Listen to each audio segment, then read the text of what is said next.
Bienvenue dans ces podcasts de qualité, mesdames et messieurs. Nous sommes ici dans Sans Filtre Podcast. Je suis encore avec le policier de l'Évangile, celui qui fait bouger, celui qui fait mal par ses langages, par ses propos.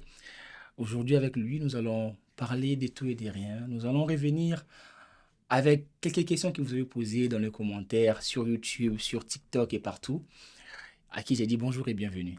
Bonjour.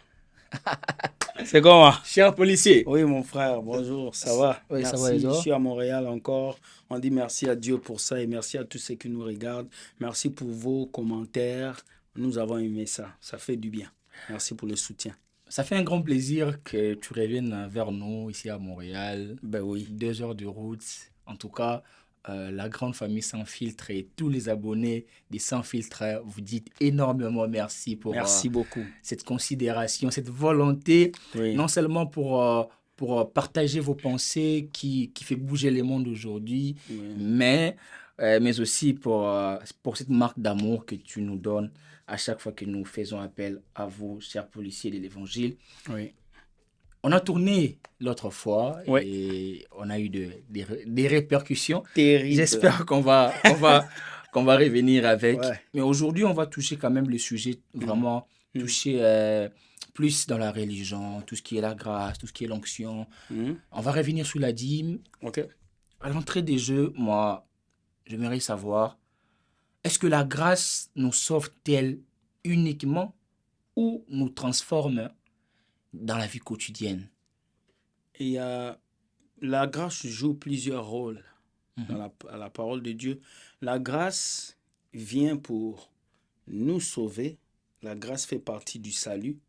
Et il y a la grâce qui vient pour comme ouvrir les portes dans ce que nous faisons.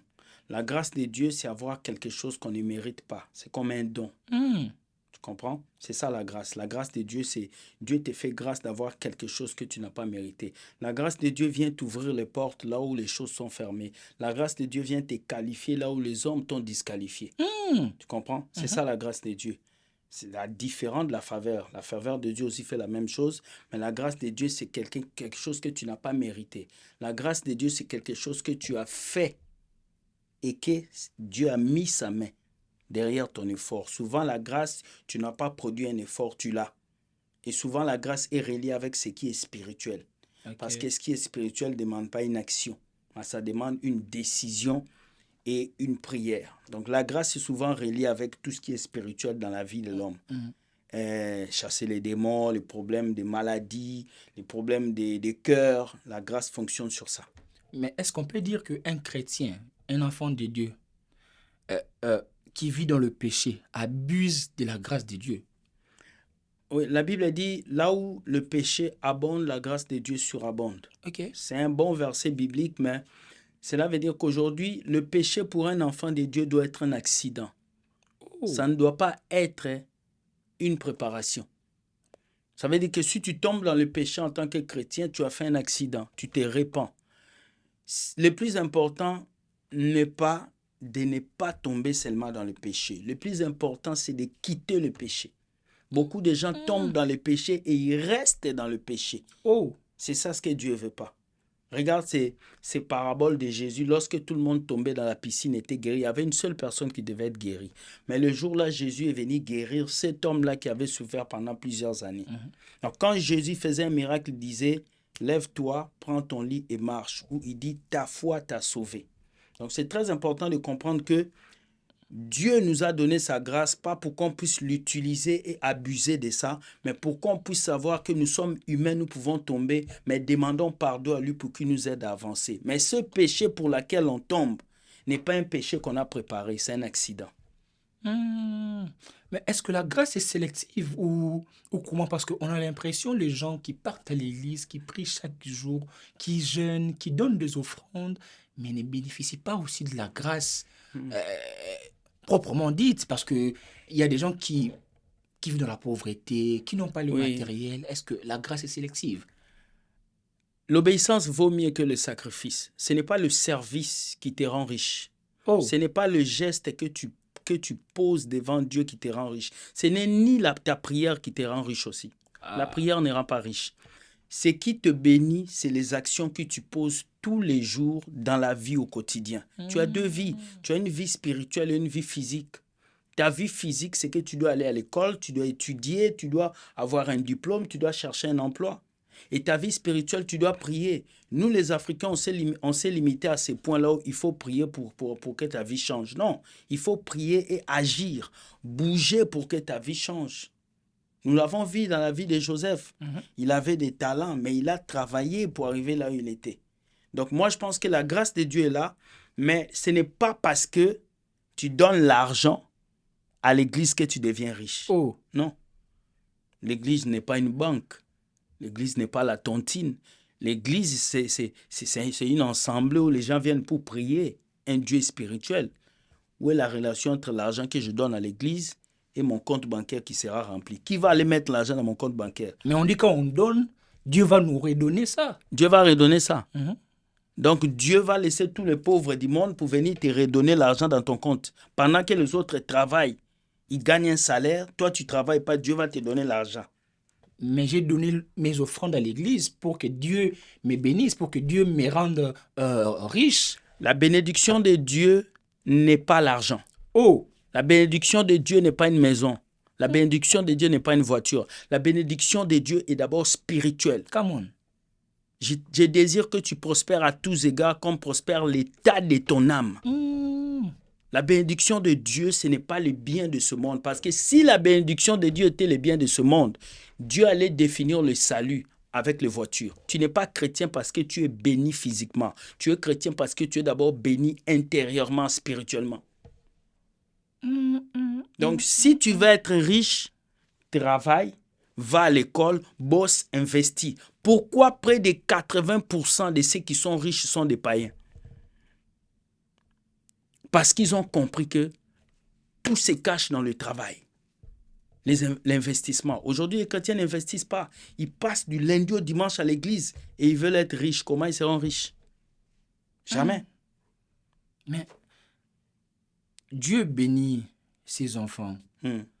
Et les mêmes dieux qui demandent les 1/10 à ses enfants en contrepartie, est-ce que quelqu'un qui ne donne pas sa dîme est semblable à un criminel qui doit aller en prison, comme a dit l'apôtre Paul Mukendi? Paul Mukendi, d'abord, c'est un bandit. C'est un bandit, c'est un homme de Dieu. Pour toi, c'est un homme de Dieu. Moi, pour moi, c'est un bandit. Je lui dis d'abord, Paul Mukendi, si tu es garçon, viens au Canada. On t'attend ici à l'aéroport Trudeau. Viens. Viens avec ta Bible à main. Viens. Le jour où tu vas venir au Canada, c'est là où on va parler. Hein? Mais le pasteur a dit que quelqu'un qui ne donne pas la dîme doit aller en prison. Lui-même, il a fui la prison. Le jour où lui va aller en prison, nous aussi, on va aller en prison. Si on ne donne pas, moi-même, ça fait des années, je n'ai pas donné ma dîme. Donc, j'aurai perpétuité. J'ai envie. Moi, je te dis, la dîme, c'était les impôts. La dîme aidait à payer les gens dans les églises, les lévites. Aujourd'hui, les lévites n'existent plus.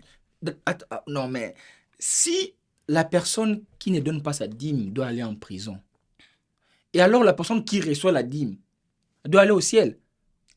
Mais est-ce que le salut est relié à la dîme? Le salut n'est pas relié à la dîme. Le salut est relié à la crainte que tu as pour Dieu. La Bible dit, sans la sanctification, nul ne verra Dieu. La Bible n'a pas dit sans la dîme. C'est la sanctification qui t'amène au ciel. Ce n'est pas la dîme. Ce n'est pas l'offrande. Ce qui t'amène au ciel, c'est ta foi et vivre la parole de Dieu. C'est tout. Jésus n'a pas prêché sur la dîme. Les disciples n'ont pas prêché sur la dîme. Jésus n'a pas donné la dîme. Les apôtres n'ont pas donné la dîme.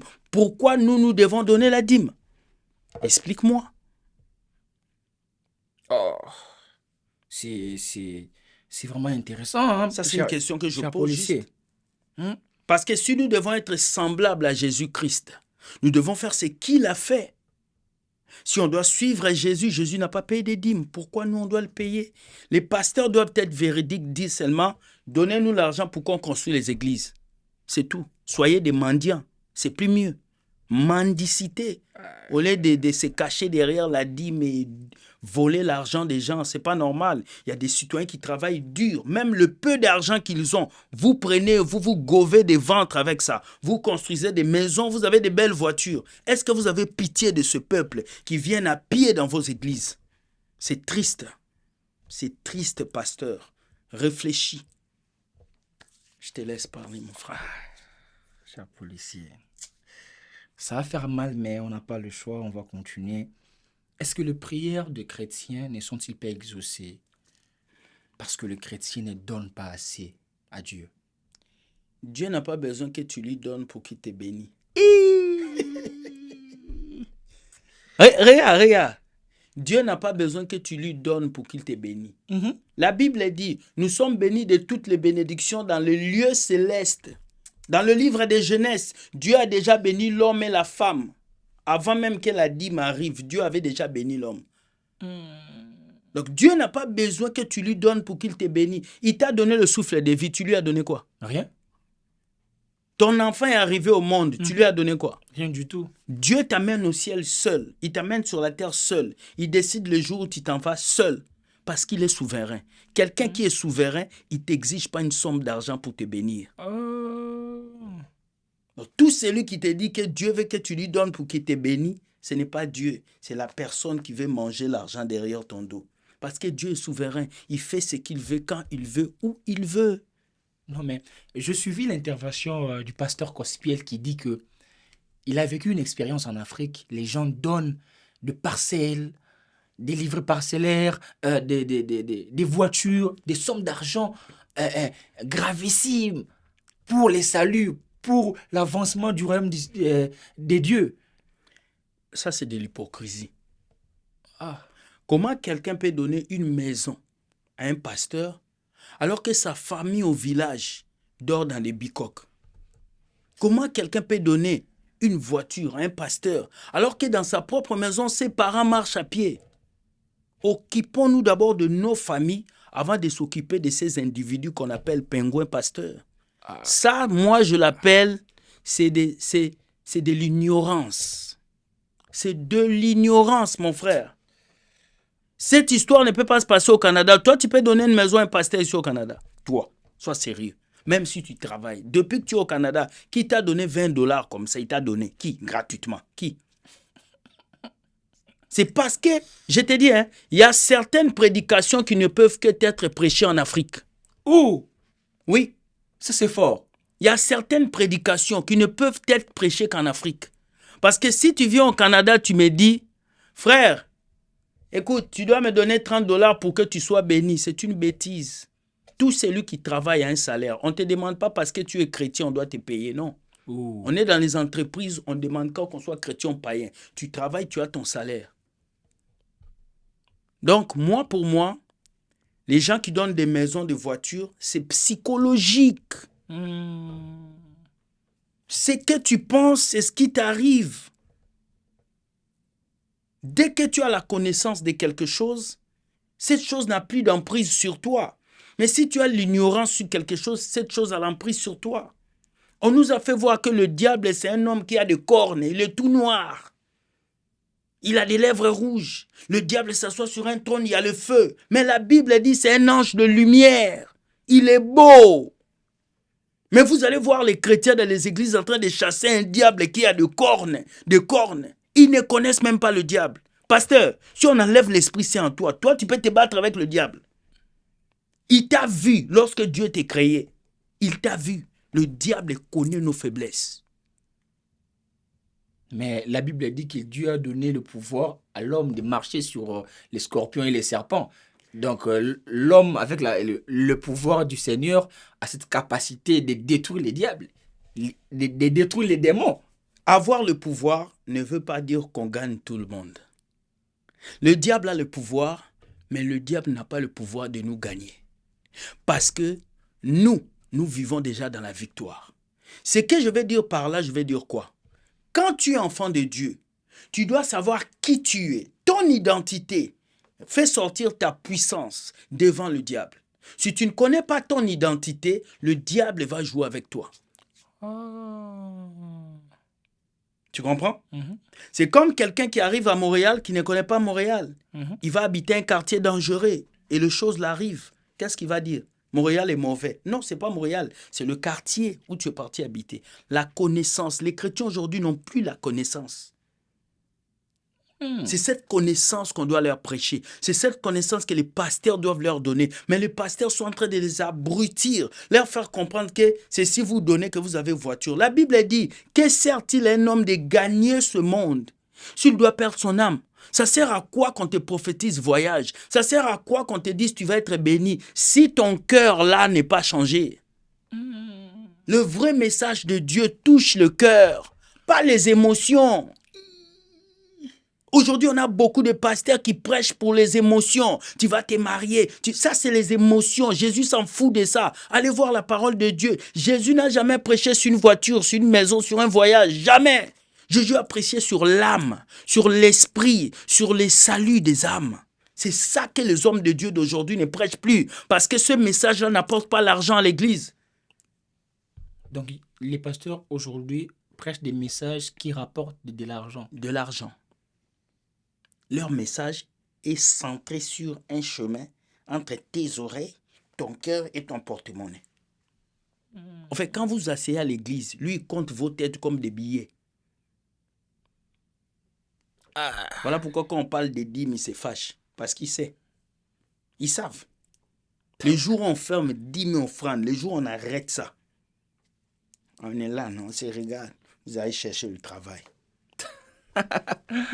La grande famille, en tout cas, n'oubliez pas de vous abonner sur Sans Filtre TV. Nous sommes avec Policier de l'Évangile, sans oublier Herman Amis, qui sera avec nous. Yes. C'est 31 octobre à la salle Théâtre des Maisonneuves, Place des Arts, mais aussi la sœur Choisie Bassolo et Maman Enis Manyanga le 21 décembre à Ottawa. Donc, faites ça dans Ottawa. En tout cas, n'oubliez pas de prendre vos billets. En tout cas, je ne cesserai pas de vous dire merci pour vos soutiens indéfectibles, que ce soit sur les réseaux, par vos messages. Et aussi à la bise toujours, moi bien.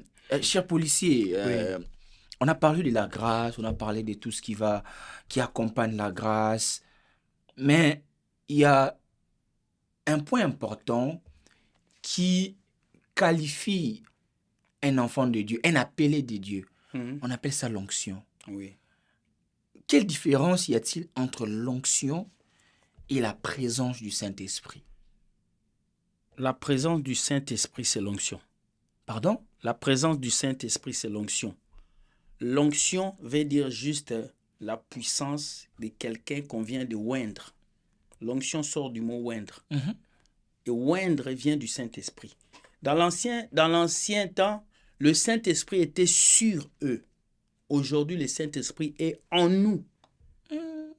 Voilà pourquoi Dieu dit, nous sommes les temples du Saint-Esprit. Parce que l'Esprit est en nous.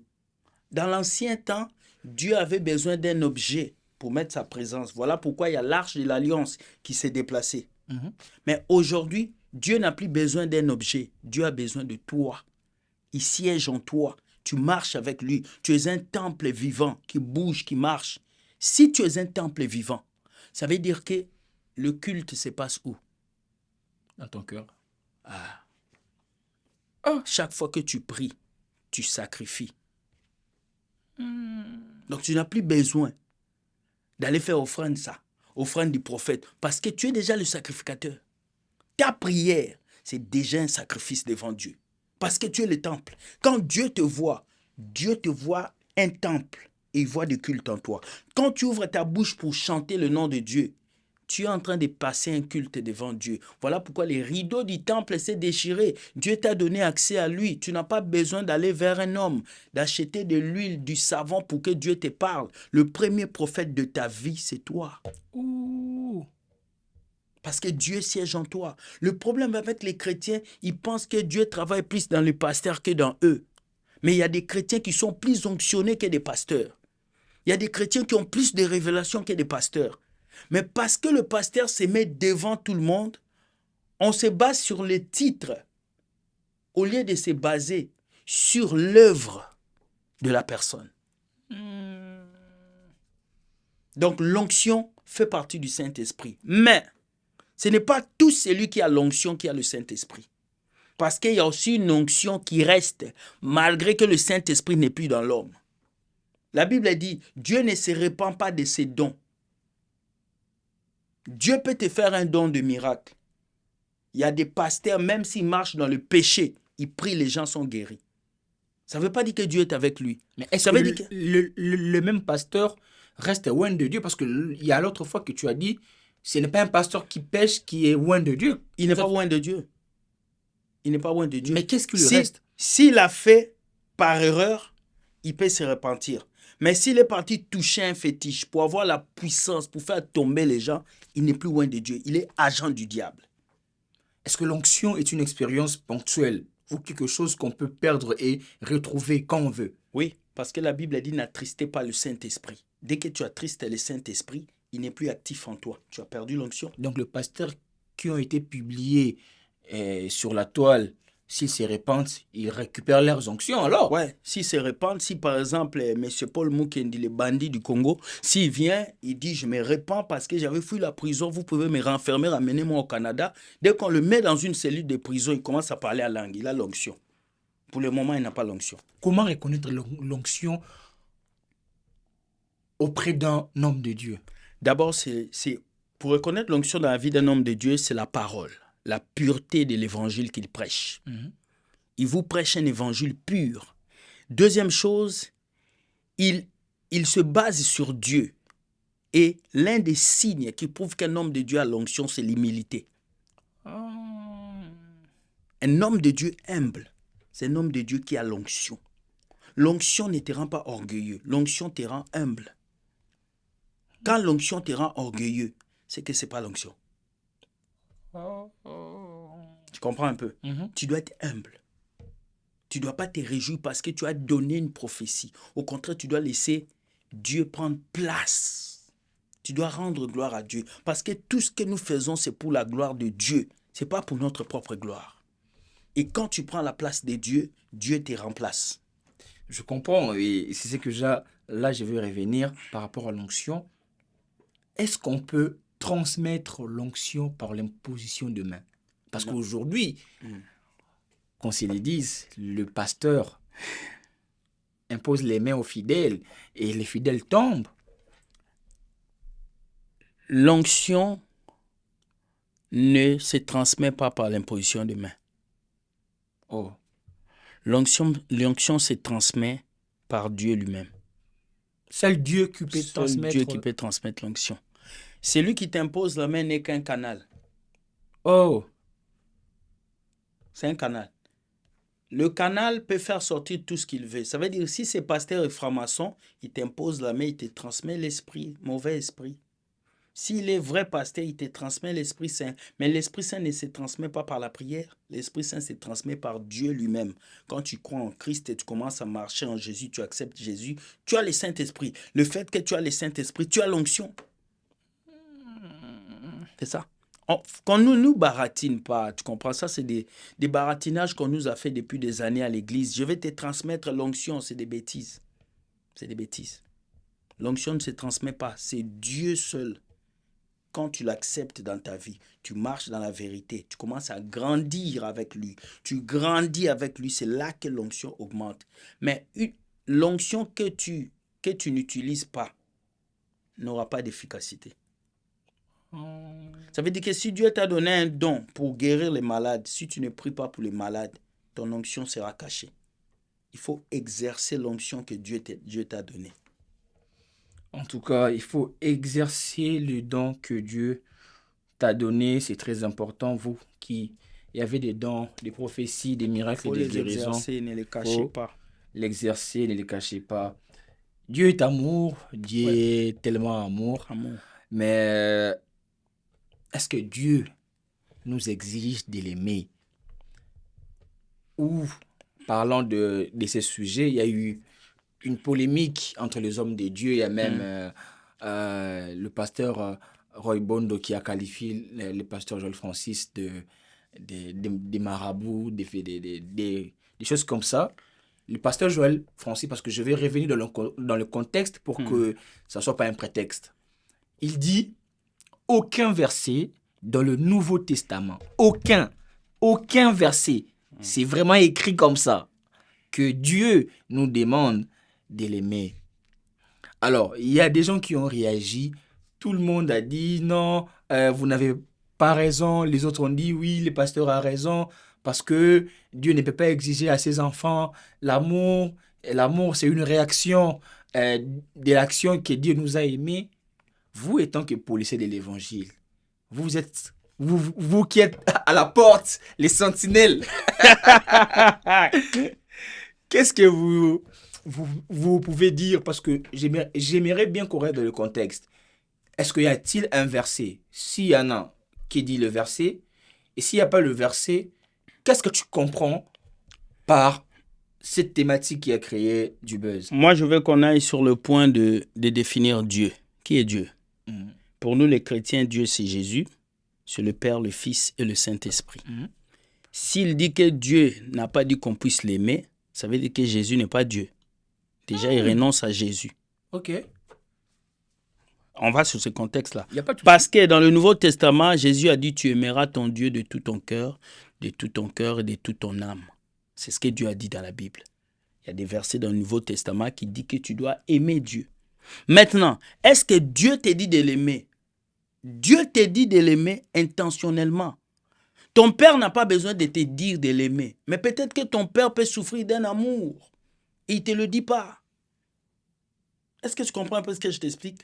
Est-ce que Dieu peut souffrir Est-ce que Dieu peut souffrir de l'amour? Est-ce que Dieu a besoin vraiment qu'on l'aime? Est-ce que Dieu a besoin de notre amour? Pourquoi Dieu nous a sauvés? Mais c'est à vous, hein? Pourquoi Dieu nous a sauvés? Réponds. Ah, mais moi, je n'ai pas de réponse. Dieu nous a sauvés pour qu'on puisse le servir. Servir Dieu, ça veut dire aimer Dieu. Chanter pour Dieu, ça veut dire aimer Dieu. Vous qui donnez des dîmes à Dieu, ça veut dire aimer Dieu. Dieu a besoin que tu l'aimes. C'est tout. C'est simple. Est-ce que Jésus a vécu dans l'ancienne alliance ou dans la nouvelle alliance? Jésus a vécu dans la nouvelle alliance. Ah. Oui, Jésus a vécu dans la nouvelle alliance. Mais comment ça? Comment ça? Jésus a vécu dans la nouvelle alliance, a commencé quand? Mais c'est après la résurrection de Jésus-Christ. Mais non. La nouvelle alliance a commencé depuis la naissance de Jésus-Christ. Attends. Jésus nous a sauvés à sa naissance ou après sa résurrection, policier?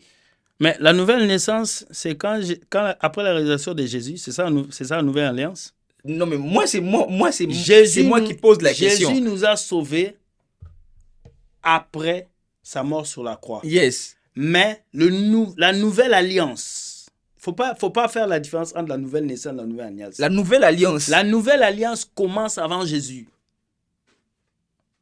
Ça serait un problème avec...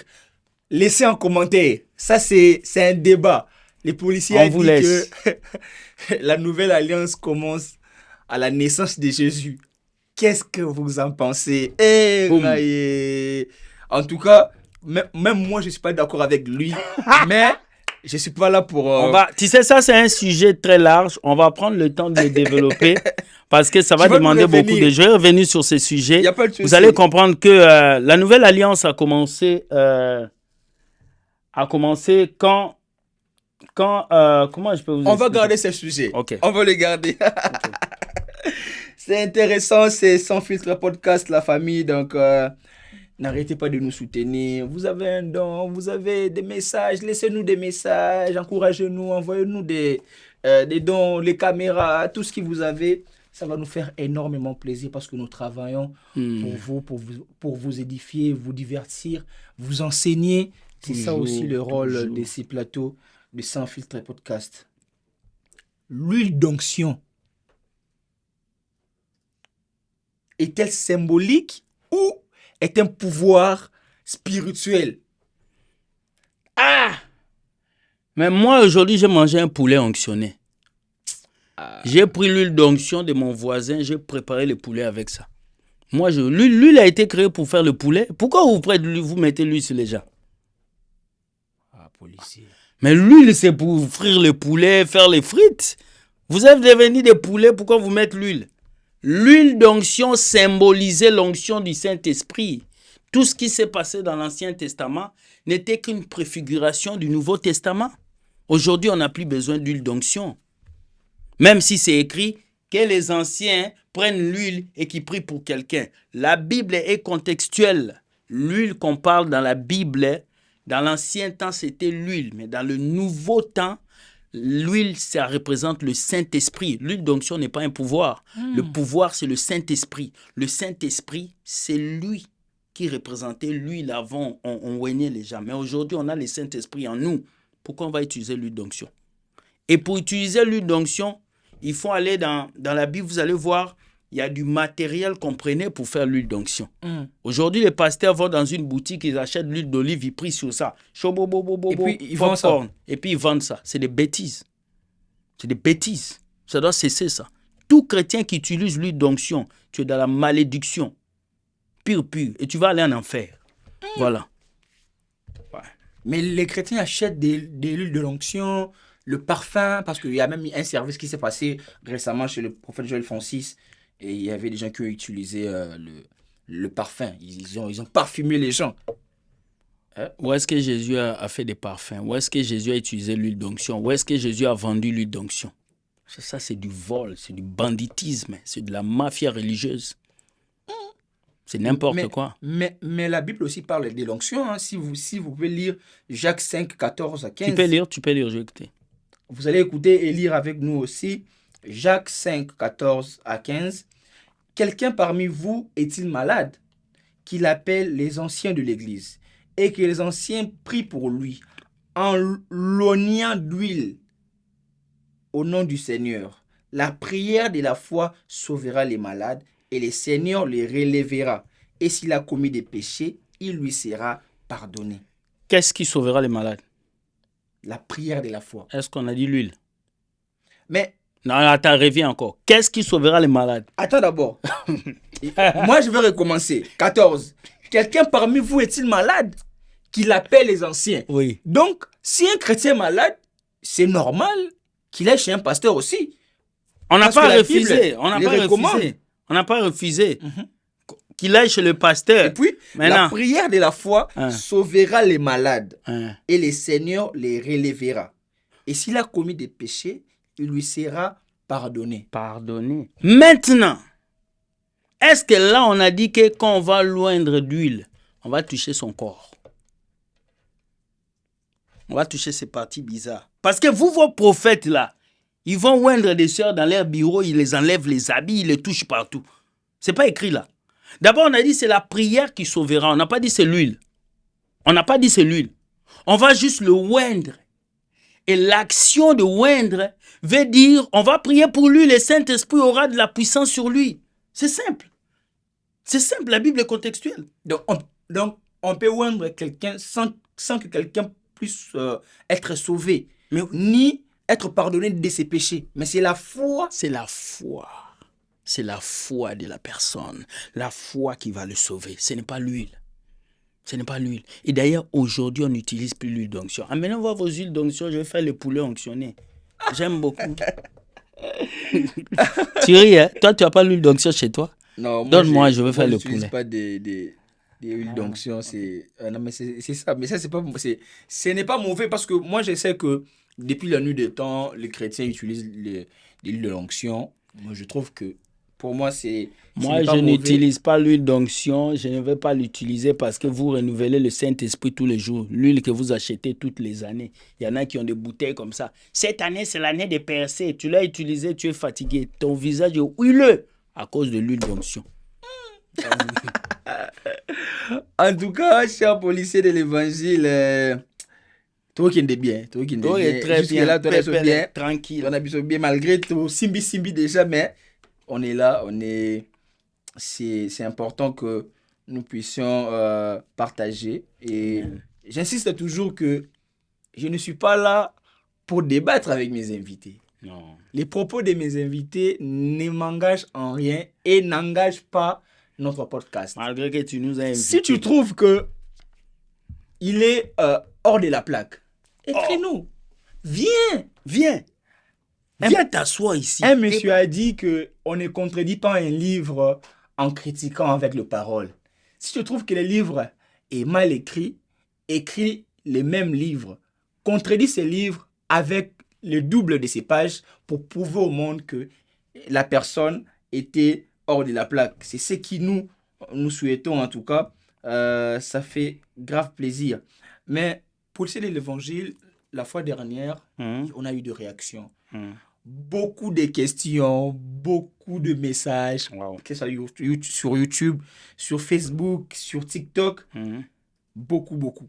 Mais ton histoire par rapport à la souffrance, tu as parlé de la souffrance qui a beaucoup touché, les gens ont partagé aussi leurs expériences. Et les gens qui traversent les moments de souffrance et qui n'arrivent pas à s'en sortir, qu'est-ce que tu peux dire à ces gens-là? De persévérer. Ce n'est pas parce que tu as souffert que tu auras un avenir meilleur.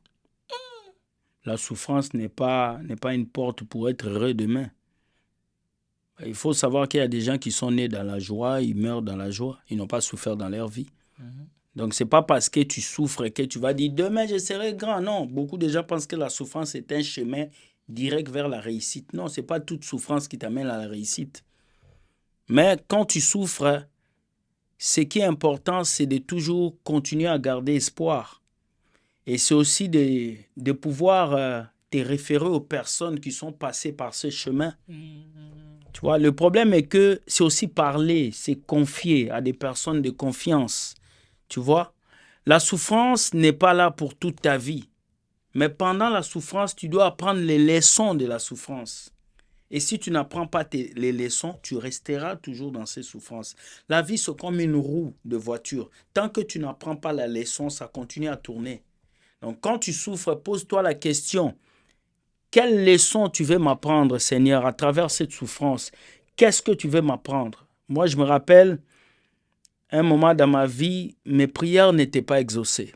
Je faisais tout, je souffrais. Je suis arrivé même au point de dire, je ne veux plus prier Dieu. Et je suis allé devenir musulman pendant un temps. Ouais, je suis devenu musulman parce que je souffrais. C'était au Bénin, c'était au temps de Ramadan. Je n'avais pas mangé. Donc, un ami est venu me dire, c'est le Ramadan, on va aller faire les musiques. On est parti pendant qu'on faisait. Moi, je ne savais pas prier, je suis un chrétien. Je portais la robe, on a commencé à faire les choses. Et il y a un frère qui m'a catché. Toi, tu es chrétien. Toi, tu es chrétien. Je dis, c'est passé. Je suis allé là-bas pour manger. Donc, pour te dire que la souffrance peut te pousser à faire beaucoup de choses. Ça, c'est vrai. À changer de religion, à changer de croyances. À changer même, à entrer même dans des mauvaises pratiques. Voilà. Et beaucoup de pasteurs, c'est la souffrance qui les a poussés à être des bandits.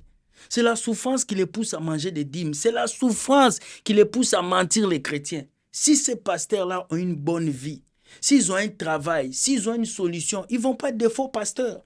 Ils sont des faux pasteurs parce qu'ils ne veulent pas chercher, parce qu'ils sont paresseux. Ils veulent la facilité. C'est ça. Voilà pourquoi nous, on vient les dénoncer, parce qu'ils sont capables de faire des grandes choses. Ils peuvent devenir des avocats, des ministres, des administrateurs. Mais ils veulent toujours rester là à manger l'argent des faibles citoyens. C'est quand on vient dénoncer ces pasteurs, c'est parce qu'on voit des qualités en eux qu'ils peuvent exploiter. Mais ils se cachent derrière la Bible pour vous exploiter. Ce n'est pas une bonne chose. Donc moi, je viens dire que la souffrance est une école. Mais ce n'est pas parce que tu passes par cette école que tu vas devenir grand. Non, il faut apprendre. Il faut passer les étapes. Le problème est que les chrétiens d'aujourd'hui ne veulent plus passer les étapes. Je serai grand, je serai fort, je vais être comme Joseph. Tu seras béni. Tu seras béni. Tu vas aller loin. Mais Joseph est passé par le puits. Je dis toujours, si tu veux arriver là où je suis arrivé, laisse-moi te passer mes chaussures. Comme ça, tu vas marcher pour voir comment ça fait mal. Oui, parce que beaucoup de gens veulent arriver là où tu es, sans filtre. Tu es suivi par 100 personnes sur TikTok. Mais est-ce qu'ils savent ce que tu as vécu? Est-ce qu'ils savent les insultes que tu as eues? Est-ce qu'ils savent combien de gens t'ont abandonné quand tu as commencé ces projets? Donc, eux, ils veulent être comme toi, mais ils ne veulent pas passer par le chemin où tu es passé. Et beaucoup de chrétiens sont comme ça. Ils parlent de la grandeur, ils parlent de la bénédiction, mais ils ne veulent pas souffrir. Voilà pourquoi ils laissent toute leur vie chez le pasteur. Pasteur, prie pour moi, bénis-moi. Mais le pasteur aussi a sa vie, il a sa femme, il a ses enfants. Voilà pourquoi tout l'argent que vous lui apportez, il donne ça à sa famille. Et vous restez pauvres comme les rats de l'église. 250 000. 250 000. 800 000. 800 000. Ah, En prison. c'est compliqué. C'est triste. C'est comme je disais tantôt, on a eu des questions, Mm. mais je n'ai pas pu retenir plusieurs. Je choisis parmi les questions pertinentes que je suis tombé sur ça. Il y en a quand même beaucoup. Il faut rappeler que nos réels sur TikTok, c'est environ plus de 5 millions de personnes qui nous ont suivis. Extraordinaire. 5 millions, waouh. Plus de 100 000 commentaires, donc on n'a pas pu avoir tous les commentaires. Merci. En tout cas, on va poser vos questions, ça sera d'une manière anonyme. Je ne pourrai pas citer vos noms. Mais vous allez vous reconnaître par vos questions. J'ai 4 questions que les abonnés vous ont posées. On va répondre. Partant de notre épisode passé, mais aussi les gens qui se sont confiés, qui ont cru à votre manière de penser, votre savoir. La première question de notre abonné sur TikTok demande: pourquoi vous interdisez la dîme alors que la dîme construit les églises, construit les écoles, finance les études des fidèles qui sont en difficulté et aide aussi les orphelins? Nous n'interdisons pas la dîme. Nous disons que la dîme n'est plus d'actualité. La dîme n'est pas interdite, c'est dans la Bible. La dîme est dans la Bible, mais ce n'est plus d'actualité. C'est comme sacrifier un mouton. On sacrifiait le mouton dans les temples avant. C'est dans la Bible, mais ce n'est plus d'actualité. Il y a des choses qui sont dans la Bible, mais qu'on ne pratique plus aujourd'hui parce que nous sommes dans la nouvelle alliance. La dîme faisait partie de l'ancienne alliance. Dans la nouvelle alliance, aucun disciple n'a donné la dîme. Jésus lui-même n'a pas donné la dîme. Mais pourquoi nous, on va payer la dîme? Le jour où si Jésus avait payé la dîme, moi j'allais payer la dîme. Mais mon Seigneur, mon Sauveur n'a jamais payé la dîme. Pourquoi je vais payer la dîme? Mais on dit si tu ne donnes pas la dîme, tu iras en prison. Est-ce que Cristiano Ronaldo va aller en prison, les millionnaires? Cristiano Ronaldo ne paye pas la dîme, il est millionnaire. Hein? Les gens qui ne payent pas la dîme, ils sont riches. C'est ceux qui payent la dîme qui sont pauvres. À la fin du mois, ton compte est à moins 10. Moi, j'étais un vrai payeur de dîmes. Oh! Moi, je payais même au-delà de la dîme. Et mon compte était toujours à moins. La banque m'a appelé pour me dire: monsieur, sortez. On m'a chassé de la banque. Mais je donnais l'argent à l'église. Mais le jour où moi j'avais un problème de loyer, le pasteur m'a dit: on va prier. Lui, moi je lui donne ma dîme. Et moi, il doit prier pour que je paye mon loyer. Parce que mon propriétaire mange les prières. Deuxième question de notre abonné. Il dit: salut policier, je suis chrétien pratiquant. Je donne mes offrandes, ma dîme chaque mois, mais je vis une mauvaise vie. Comment faire pour quitter l'impudicité? La repentance. Ce n'est pas parce que tu donnes des dîmes et tu donnes des offrandes que Dieu va t'écouter. Dieu ne nous écoute pas parce qu'on chante dans la chorale. Dieu ne nous écoute pas parce qu'on est pasteur. Dieu nous écoute parce qu'on est enfant de Dieu. Parce qu'on vit dans la sainteté.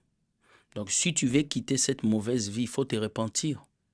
Il faut prendre ton temps d'abandonner cette vie de passé, le péché, et de vivre une vie de sainteté. La décision vient de toi, pas de nous. On peut prier pour toi, tu peux avoir le meilleur prophète au monde. Mais si tu ne décides pas de changer, rien ne changera dans ta vie. C'est ça le problème de plusieurs chrétiens. Ils pensent toujours que leur vie dépend des autres. Mais non, le salut est personnel, ça dépend de toi, pas de moi. Je peux prier pour toi, on peut te donner tous les conseils du monde. Mais si tu ne décides pas de changer, rien ne va changer. Tu comprends? Dans la vie, il y a 2 choses qui dirigent la vie, nos paroles et nos actes. Même dans la vie chrétienne, nos paroles et nos actes. Une foi sans les œuvres est une foi morte. Tu vois un peu? Une eau sans poisson ne sert à rien. C'est une piscine. Les gens vont venir seulement se baigner. Donc, un enfant de Dieu, sans la foi, sans la crainte de Dieu, tu n'es rien. Parce que la Bible dit: l'ange de Dieu campe autour de ceux qui le craignent et les arrache du danger. Pour que Dieu te protège, tu dois vivre dans la sanctification. Donc, pour que Dieu puisse avoir un œil sur toi, tu dois fuir le péché. C'est aussi simple que ça. Ok. Vous avez écouté. Troisième question. Si je suis dans un pays où le christianisme est interdit et que je ne peux pas aller à l'église bâtiment, est-ce que j'irai en enfer? Tu n'iras pas en enfer. Le christianisme est une religion. Nous ne sommes pas des religieux. Jésus n'est pas venu créer une religion. Jésus est venu créer une relation. Le christianisme a été créé après la mort, après le départ de Jésus par les disciples. C'est un mouvement. Nous ne faisons pas partie d'un mouvement. Nous faisons partie d'une relation. Voilà pourquoi le salut est personnel. Parce que Dieu regarde la relation qu'on a avec lui. Dieu ne regarde pas l'église où on est parti entrer pour être fidèle. Non. Dieu regarde la relation que tu as avec lui. Donc ça veut dire que si tu es dans une ville où le christianisme est interdit, tu es chrétien dans ton cœur. Pas devant les gens. La vie chrétienne, c'est vie en toi, pas à l'extérieur. Si c'est ça, donc, tous ceux qui sont en Irak, en Afghanistan, ils vont aller en enfer. Aller à l'église ne sauve pas. Ce qui sauve, c'est aller vers Jésus. C'est avoir ta foi en Dieu et marcher dans la vérité. C'est tout. Et ça, les pasteurs ne vont pas vous prêcher ça. Parce qu'ils veulent que vous veniez toujours dans les églises pour vous dépouiller. Mais quelqu'un peut ne pas venir à l'église, avoir un bon comportement. Mais celle qui chante à la chorale, c'est la plus grande des Djanjou. Parce que moi, je dis toujours, les filles de l'église. Continue. Quatrième question. Nos arrière-parents qui n'ont pas connu l'époque où les missionnaires chrétiens sont arrivés en Afrique, qui n'ont pas connu le christianisme, Jésus, et qui n'ont pas connu le christianisme, Jésus dans leur, je dirais, qui n'ont pas connu le christianisme, est-ce qu'ils seront sauvés? Où ils iront? La Bible a dit, Dieu fait grâce à l'ignorant. Tu as bon de laisser go. Tu as bon de la partie. Nos arrière-parents qui n'ont pas connu l'époque des missionnaires chrétiens, qui n'ont pas connu le christianisme, qui n'ont pas connu Jésus. Jésus, tuto. Voilà. Est-ce qu'ils iront en enfer parce qu'ils n'ont pas connu Jésus? Parce que la prédication de Jésus est arrivée en Afrique grâce aux missionnaires. Et nos arrière-parents qui sont partis avant l'arrivée des missionnaires. Ok. Ce n'est pas les missionnaires qui ont amené Jésus en Afrique. Jésus était en Afrique avant les missionnaires. Quand nous allons dans la Bible, dans Acte 8, versets 26 à 40, on nous parle de l'énike éthiopien. Un fonctionnaire éthiopien qui lisait la Bible et il a rencontré Saül. Et il a rencontré. Nous allons voir que l'évangile annoncé à l'énike éthiopien. Si vous allez dans Acte 8, 26 à 40, on va vous parler de l'énike éthiopien. Donc, l'Éthiopien qui est dans la Bible, ça veut dire que Jésus était déjà en Afrique. Parce que l'énike éthiopien est dans la Bible. Donc, il y a déjà un Africain dans la Bible. Est-ce que tu comprends ce que je t'ai dit? Ça veut dire que ce n'est pas les missionnaires qui ont apporté Jésus.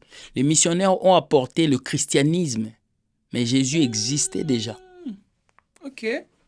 Les missionnaires ont apporté le christianisme. Mais la foi en Jésus existait déjà.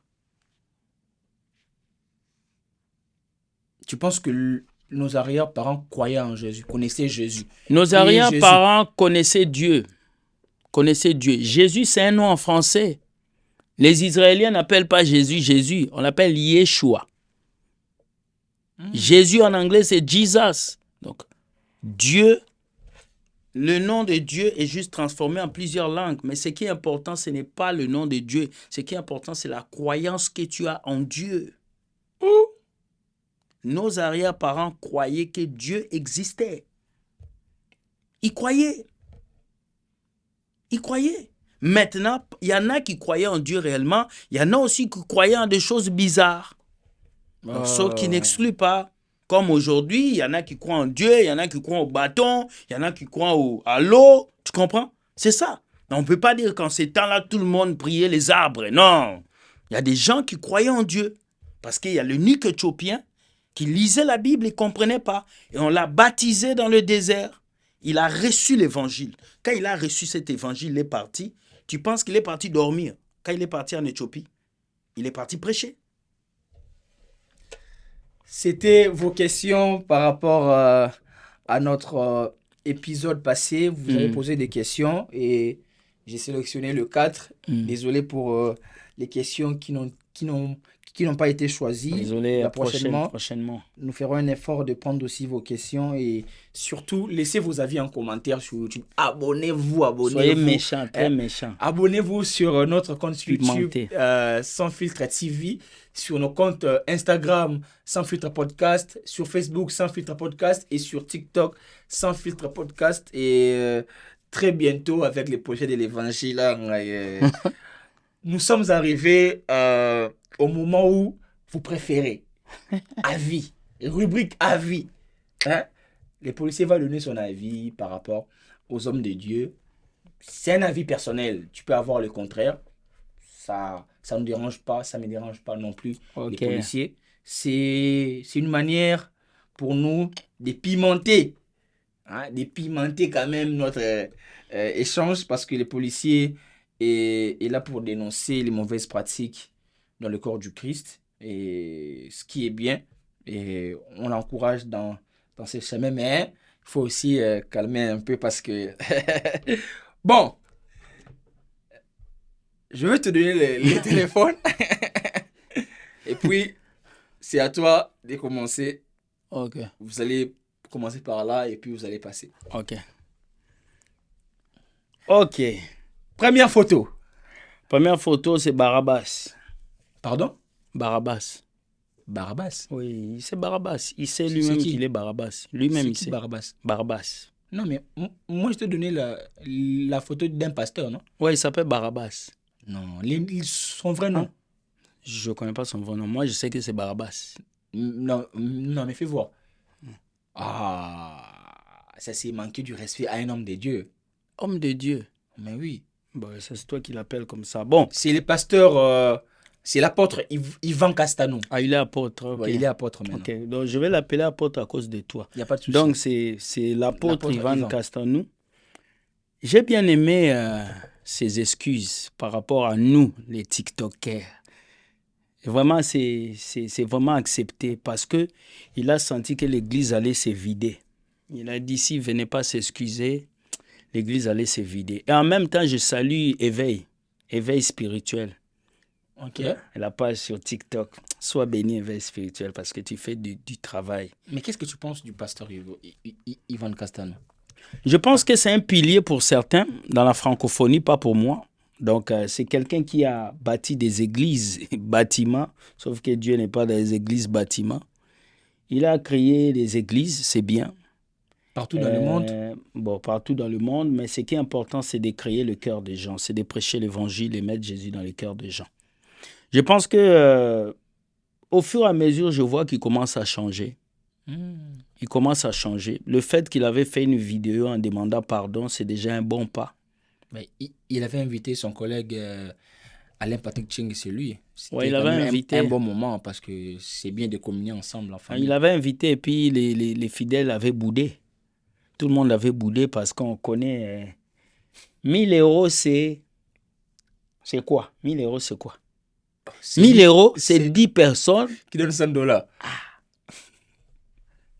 C'est ça, non? Ouais. Il avait invité 1000 euros, 2000 euros. Il avait invité quelqu'un qui est venu dire que si Jésus était à notre terre, il allait rouler Porsche, Ferrari. Mais les chrétiens ne sont pas dupes. Ils ont ouvert leurs yeux.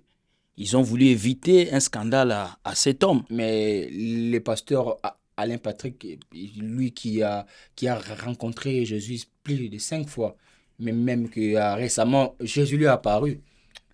Les gens qui rencontrent Jésus, là, je ne sais pas s'ils sont le cousin de Jésus ou quoi. Non, mais Jésus l'a apparu et puis il a demandé s'il veut quoi. Laissez ça. Et puis il a dit l'argent. Bon. Ça, c'est le mensonge. Il n'a jamais rencontré Jésus, il a rencontré son oncle. Bon. Deuxième photo.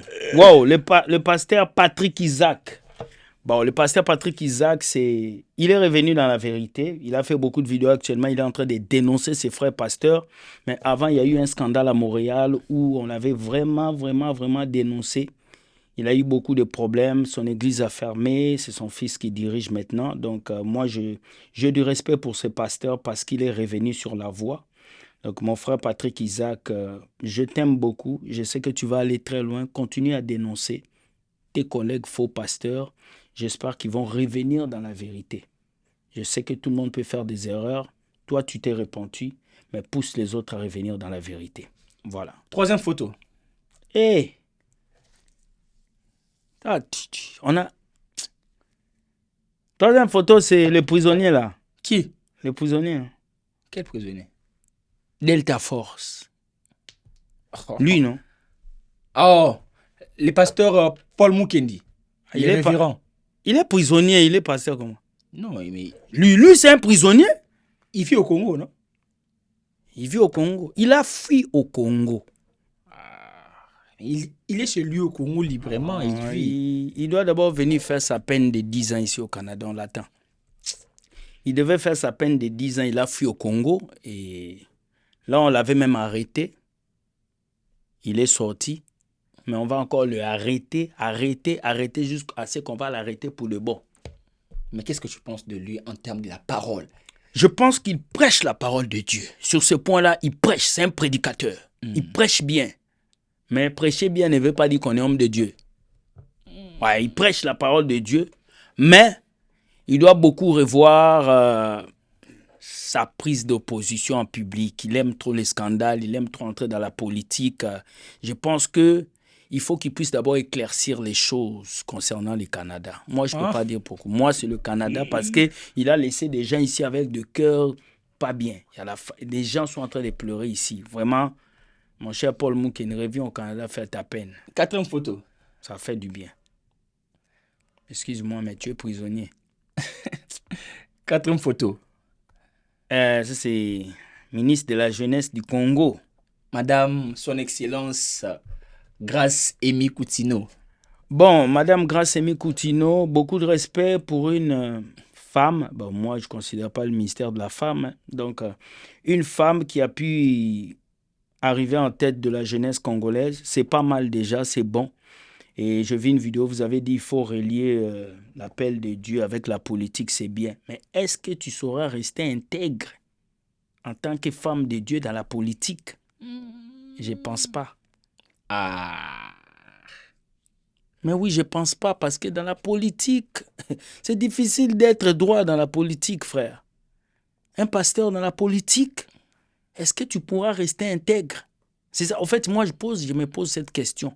Mais si tu restes intègre, c'est bon. J'aime beaucoup cette femme parce que elle inspire d'autres femmes. Et puis, elle a des messages puissants sur Internet. Donc, je pense que c'est la nouvelle génération des influenceuses. Ah! Mais elle est influenceuse, elle est dans les réseaux sociaux, non? Mais pourquoi vous sautez à cause de... Est-ce qu'elle ne fait pas les vidéos? Elle est influenceuse.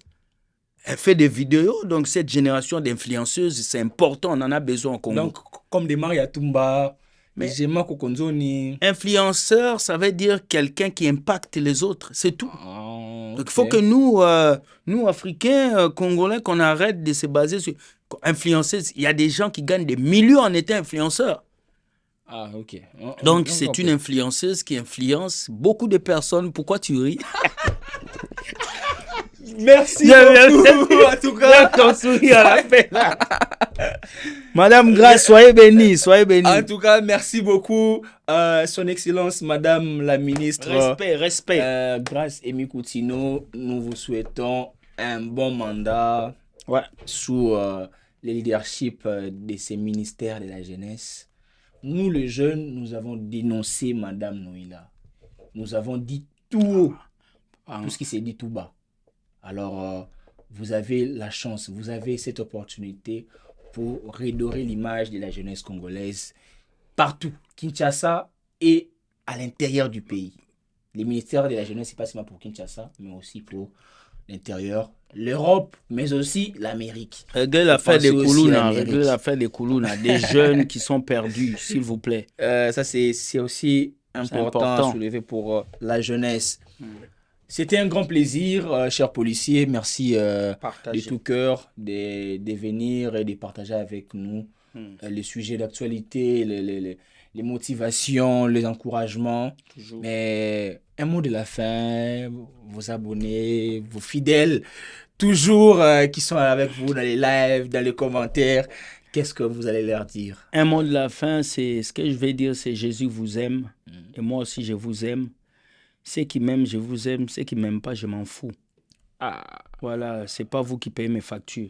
Voilà, donc je vous aime beaucoup. Que Dieu vous protège. Je salue tous ceux qui nous suivent. Nous ne faisons pas ces vidéos parce que nous voulons nous faire voir, mais parce que nous voulons ramener la vérité dans la parole de Dieu. Soyons de vrais serviteurs de Dieu, servons Dieu comme il faut, afin que l'évangile touche des nations. Si vous n'avez pas aimé mon intervention, écrivez tout ce que vous voulez écrire. Nous allons répondre comme il faut, mais je pense que je n'ai pas insulté, je n'ai que dit la vérité. Celui qui est prisonnier, on l'appelle prisonnier. Donc, je n'ai pas insulté. C'est un mot qui est dans le dictionnaire. Voilà. Donc, bonne soirée. Soyez bénis et supportez notre ami le coach Etoja. Likez, partagez, soyez nombreux afin que nous puissions apporter ces messages très hauts. Les dédicaces vite fait. Je salue maman policière. Je t'aime beaucoup, ma chérie. Là où tu es en Europe, que tout se passe bien. J'espère que tu vas revenir en forme. Voilà, je salue aussi mes parents, maman, papa, je vous aime. Merci. Et je salue toutes les personnes qui me suivent, ceux qui sont sur TikTok, YouTube, Facebook. Que Dieu vous garde. Voilà. C'était Sans Filtre podcast avec le policier de l'évangile. TV Mouraba Tebele, Mingolo Bezate. Quant à moi, je salue l'héritier du trône, Darwin Etoja, la reine Ameng, les couples Dioka, Madame Tamar et puis Daniel Dioka, l'évangéliste. J'aime l'appeler les maestros. En tout cas, maman policière, là où vous êtes en Europe, en tout cas, Bambo Tebele, le coiffeur des stars. Mastanangai Bigali. Tu dois me coiffer aussi, hein. Le coiffeur des stars. Oui, quand tu arrives à Montréal, c'est lui qui prochainement, je viens ma tête, comme ça, tu vas me coiffer. Voilà, en tout cas, c'est ça. Et puis, je vais souhaiter un heureux anniversaire à ma maman chérie. Maman. Fifi Pembele, en tout cas. Joyeux anniversaire. Joyeux anniversaire. Yeah. Joyeux anniversaire, maman. Joyeux anniversaire. En tout cas, bambota moi ela munayo na pesi bambote na batu nyoso balingaka Sans Filtre podcast. Ndenge toujours na lobarake muto asali yo bolamu. Zongisila ye bolamu. Ata mabe ezali kanisa tala sima zonga moto. Loboko epesaki yo na tango pasi kokata yango te. Soki esengi boka bwana nenga malamu mutu na mutu avana kwa naye. C'était le coach Etoja d'ici et d'ailleurs.